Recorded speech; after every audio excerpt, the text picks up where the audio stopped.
Hey, what's up, FTMtv? It's Anders here. You know what that means? It's Friday, gotta get down on Friday. I'll stop. So this week's topic, as you guys are probably experts on, it is, when did we know that we were trans? Okay, so I mentioned before that I'm not a clean-cut trans case.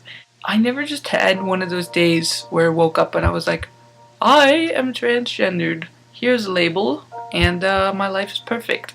I was one of those guys that it's a process, and that's still kind of continuing. When I look back on my childhood, I remember having thoughts of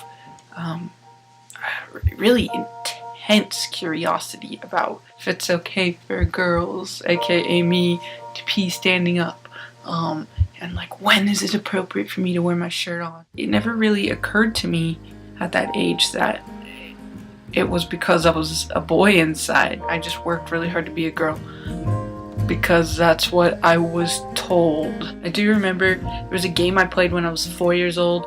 We were playing make-believe, and I was playing a character from a TV show that can turn into anything they wanted and also had magical powers. And I remember turning myself into a boy and getting a bad reaction from the friends I was playing with, and the game promptly stopped, and I was told that I was gross, and for a 4-year-old that was pretty traumatizing. And there was a situation also in 6th grade where there was this like boys versus girls war, and you know, I was with girls, and it was like kind of play fighting. Nothing really was happening except the boys were tackling each other because they just got excited.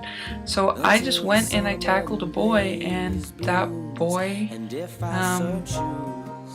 ended up talking to the principal and said that I sexually harassed him because he saw a girl tackling him. I don't know, but I remember that was the first time that I was just, I forgot that I was a girl.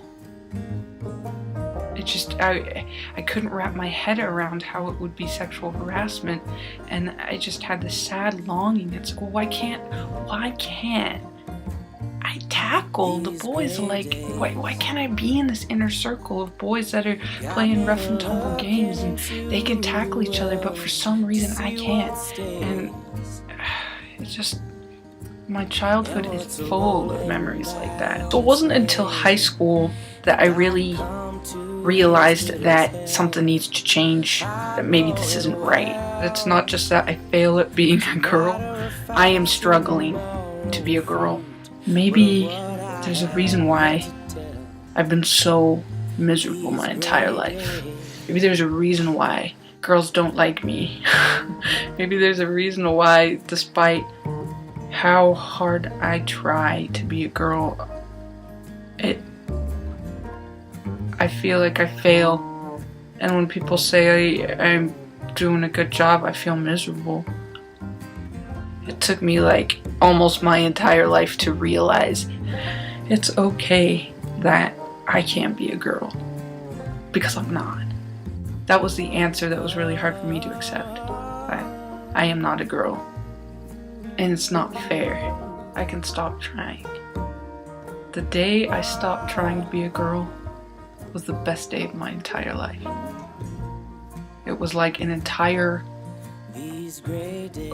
world just opened, and my anxiety greatly diminished. It was like, oh my, I cannot, it was just incredible.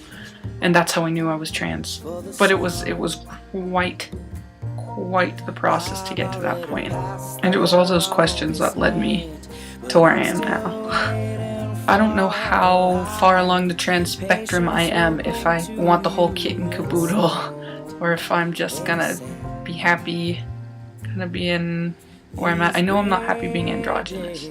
I spent way too much of my life being androgynous and just having it not, just being miserable. Life is still a process, and I'm happy just living in the moment right now. I'm where I need to be, and for anyone else who feels like they can relate to any part of my story, seriously, hit me up. I am so down to talk to you. Alright guys, well hey, I'll see you next week, and thank you for watching, and I'm really glad that I can help people. Peace out, see you next Friday, and I promise I won't dance.